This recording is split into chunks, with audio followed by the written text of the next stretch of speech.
in 0 hour. I think so. It is a record during the lunch time. अब Shri Akhilesh Yadav ji Shri budget सामान्य चर्चा पे केंद्रीय बजट पर श्री अखिलेश यादव। धन्यवाद सभापति महोदय। मैं आपका विशेष धन्यवाद देता हूं कि आपने मुझे बजट पर बोलने का अवसर दिया है। मैं अपने सभी साथी जो विपक्ष के बोले हैं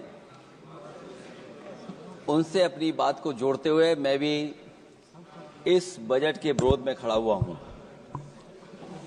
अध्यक्ष महोदय,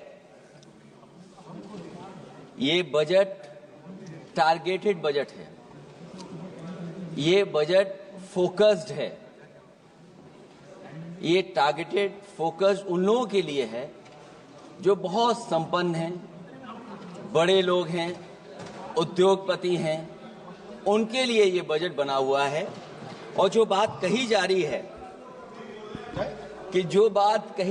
कि भारत को विकसित राष्ट्र बनाने के लिए मुझे इसमें कोई रोड मैप नहीं दिखाई देता है। और रोड मैप इसलिए नहीं दिखाई देता अध्यक्ष महोदय कि जैसे ही बजट आया, सभापति महोदय, जैसे ही बजट आया हम लोगों ने वो तस्वीरें देखी हैं। वो जो तस्वीरों में दिख रहा है, हाथों में हथकड़ी और पैरों में बेड़ियां, क्या सभापति महोदय 10 बजट इस देश के लिए इसलिए बनाए गए थे कि जब 11वां बजट आएगा तो पूरा देश और पूरी दुनिया ये देखेगी कि भारत के लोग हथकड़ी लगा करके और बेड़ियों को लगा करके भारत लौटाए गए। सभापति महोदय, मैं आपके माध्यम से ये बात कहना चाहता हूं कि अमेरिका जा रहे हैं तो पिछली बार हीरा लेकर के गए थे, इस बार सोने की जंजीर ले जाइएगा। जंजीर देखकर शायद उन्हें कोई और जंजीर याद आ जाए। और सभापति महोदय, हो सके तो कुछ बच्चे और महिलाओं को अपने साथ तो नहीं, किसी और जहाज में साथ लेते आएगा। वो जहाज भी तो भारत का ही होगा। इतना हक तो उनका बनता ही है कि कम से कम दूसरों की ठगी से शिकार कुछ लोग तो बाइज्जत देश लौट सकें। वैसे सवाल ये भी है कि आपके रहते ऐसी ठगी कैसे फल फूल रही है। और सभापति महोदय, इस ठगी से सबसे ज्यादा अगर प्रभावित कहीं के लोग हैं तो वो गुजरात के प्रभावित लोग हैं। क्या यही सभापति हमारे विकसित भारत की तस्वीर है? यादव जी, आप सीनियर मेंबर हैं। सभापति पार्लियामेंट्री वर्ड जो आप बोलते हैं थोड़ा सा सोच समझ के बोलिएगा। ये ठगी वर्ड जो है थोड़ा सा इसको हटा दीजिएगा। सभापति महोदय, एक दूसरी तस्वीर में हम लोगों ने देखी, महाकुंभ जो 144 साल बाद एक झूठा प्रचार किया गया। 144 साल। सभापति महोदय, बोलने दीजिए। सभापति महोदय, कुछ पॉइंट रेज करा। सभापति महोदय, ये एक मिनट रुकिए, एक मिनट, जस्ट मिनट, एस्ट्रोनॉम, एक minute please, honourable member please, Yadav ji एक मिनट प्लीज, आप बैठिए। सभापति महोदय, यादव जी आप बैठिए, एक मिनट, आप बोलिए। संविधान का आर्टिकल 25, 26, 27 और 28 ये कहता है कि आप किसी भी रिलीजन के खिलाफ किसी प्रकार की बातें नहीं कर सकते। ये लोग एंटी हिंदू है, ठीक है, ये लोग एंटी हिंदू है, ठीक है, पूरे कांग्रेस के। I got the point, देख लेंगे सर, देख लेंगे इसको। I will see, please be seated, आप लोग बैठिए, हम देख लेंगे, सभापति महोदय, हम देख लेंगे, आप बैठिए प्लीज, आप बोलिए, हम देख लेंगे। गौरव जी बोला है ना, प्लीज आप लोग बैठिए, बोलने दीजिए, नेता को बोलने दीजिए, माननीय नेताजी को बोलने दीजिए। वो महाकुंभ की तस्वीर, ये क्या हो रहा है? ये भड़काना चाहते हैं, ये सभापति महोदय, एक मिनट, कोई आप भी ऐसा स्नान वर्ड करके नहीं आए हो। जो कोई भी आस्था के विरुद्ध में बोला है, आपको कोई उसको हटा अधिकार दीजिएगा। नहीं बनता है, आप स्नान करके नहीं आए हो। आपने स्नान नहीं किया कुंभ में। बोल दिया मैंने, सभापति बोल दिया महोदय, मैंने, बोल दिया प्लीज। आप वो हटा दिया जाएगा, हटा दिया जाएगा उसको। सभापति महोदय, इन्होंने कुंभ में स्नान नहीं किया। आप इधर देखिए, शहर पर देखिए, उधर मत देखिए, शहर को संबोधन कीजिए। अगर फोटो आई होती तो मैं जैकेट वाली भी फोटो देख लेता। आपका कोई गलत फोटो दिखा है, सभापति महोदय, ऐसा लग रहा है। विकसित भारत की जो दूसरी तस्वीर देखी जी, वो तस्वीर न केवल हम लोगों को दुख पहुंचाती है, बल्कि तमाम वो सनातन को स्वीकार करने वाले लोग, उनको दुख पहुंचाया होगा। सभापति महोदय, अगर लोग तकलीफ में रहे, परेशानी में रहे, और ये पहली बार हुआ होगा ऐसा कि लोग 300 किलोमीटर के जाम में फंस गए, न केवल एक मुख्यमंत्री सभापति महोदय, उन्हें 2-2 मुख्यमंत्रियों को लगाना पड़ा कि कैसे जाम रुक जाए।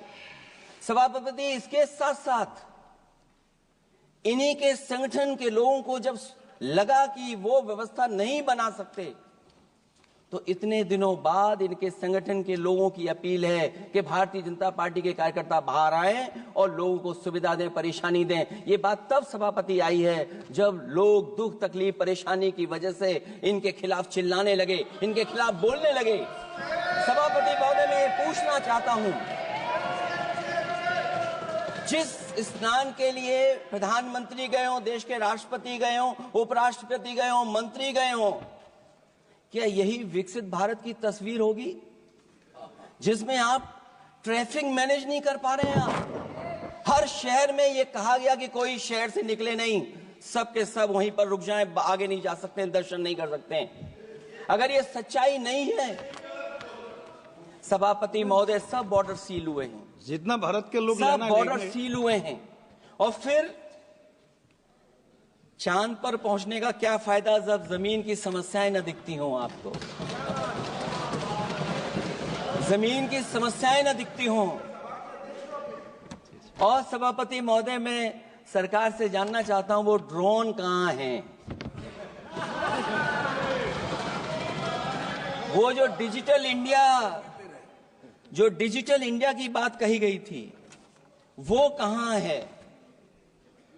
जो लोग अभी तक इस बात की डिजिट नहीं दे पा रहे हैं कि कितने लोगों की जान गई है, कितने लोग वहां पर खो गए हैं। सभापति महोदय, इधर विज्ञापन और कार्टूनों की बड़ी चर्चा हो रही थी। मुझे याद है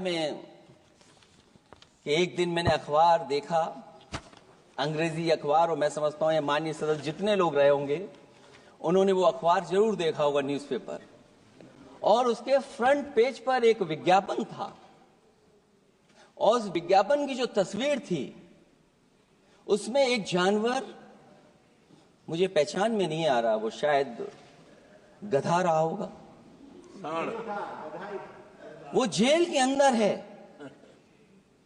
मेरा मन नहीं माना, मैंने उसी दिन सरकार को जगाने के लिए लिखा, और मैं आज सभापति महोदय सरकार के माध्यम से जानना चाहता हूं कि डिजिटल इंडिया करते करते साइबर क्राइम, साइबर लूट और डिजिटल अरेस्ट कितना बढ़ गया है।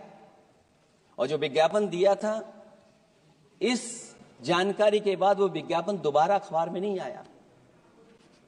वो विज्ञापन की तस्वीर मैं नहीं दिखा सकता हूं, मैं समझता हूं माननीय मंत्री जी उस विज्ञापन को जानते होंगे और देखा होगा उन्होंने। जो विज्ञापन दिया, जनता का भारतीय रिजर्व बैंक से यह सवाल है कि वो अपने ऐसे विज्ञापनों में किसको चित्रित कर रहे हैं और क्यों, और वो कहां से आया है? क्या यह कोई प्रतीकात्मक चित्रण है? यदि हां, तो वो जानवर किसका प्रतीक है? क्या उस सिस्टम का जिसके कंधे पर स्वच्छ और सुरक्षित बैंकिंग की नैतिक जिम्मेदारी है, या उस मंत्रालय का जिसको सुरक्षित बैंकिंग का दायित्व निभाना चाहिए? अगर ये चित्रण जनता को दिखाना चाह रहा है कि ये बहुत ही अनैतिक भी है, जनता इसके लिए मानहानि का दावा भी कर सकती है। अगर आरबीआई यही दिखाना चाह रहा है, तो आप अपने खाता धारकों के प्रति बैंक का ऐसा नकारात्मक रवैया न केवल आपत्तिजनक है बल्कि घोर निंदनीय भी है। आरबीआई ऐसे विज्ञापनों से नहीं बल्कि अपने सिस्टम को चुस्त दुरुस्त करके वह जनता में बैंकिंग साक्षरता और बैंकिंग सजगता जागरूकता अभियान चलाकर जनता को सचेत और सावधान करें। उसी के बाद मैं समझता हूं जब भी हम लोग मोबाइल खोलते हैं कोई ना कोई आवाज सुनाई देती है उसके अंदर। क्या सभापति महोदय डिजिटल अरेस्ट के माध्यम से लाखों लाख रुपया नहीं लूटा जा रहा है? आखिरकार उसके लिए जिम्मेदार कौन है? कौन जिम्मेदार है उसके लिए? जो बजट दिया है, जो बजट में बातें निकल करके आ रही हैं, बजट में पीडीए के उत्थान के लिए कुछ भी नहीं है सभापति महोदय। और जो लोग अपनी जीडीपी की न जाने कितनी कहानियां बताते थे, आज वो जीडीपी रेट क्यों कम होता चला जा रहा है? क्यों जीडीपी 6.4% के आसपास पहुंच गई है? न केवल जीडीपी बल्कि आज अगर हम 87 रुपए लेकर के ही $1 ले सकते हैं। कभी डॉलर को नीचे गिरने की कहानी कहीं किसी से जोड़ दी गई थी। आज सोचिए कितने रुपए हम इकट्ठे करते हैं तब जाकर के हमें $1 मिलता है। क्या सरकार के पास इसका कोई जवाब है? इस ग्रोथ रेट के कम होने का कारण जो सभापति महोदय मुझे समझ में आता है वो इन्वेस्टमेंट की कमी और कंजप्शन की कमी है। ये देश की आर्थिक विकास की स्थिति पर प्रश्न चिन्ह लगाता है। और यही नहीं, सभापति महोदय जो भेदभाव बढ़ता चला जा रहा है, जो खाई पैदा होती जा रही है, इन्हीं के आंकड़े बताते हैं कि खाई कितनी है। मुट्ठी भर लोगों के पास पूरे देश की संपदा पहुंच गई। जो ज्यादा लोग हैं वो गरीब हैं। उनके जीवन यापन के लिए 80 करोड़ लोगों को आपको राशन बांटना पड़ रहा है। क्या यही विकसित भारत की तस्वीर है? और फिर दुनिया में हम पर कैपिटा इनकम में कहां खड़े हैं? अगर हम केवल सरकार से सभापति महोदय आपके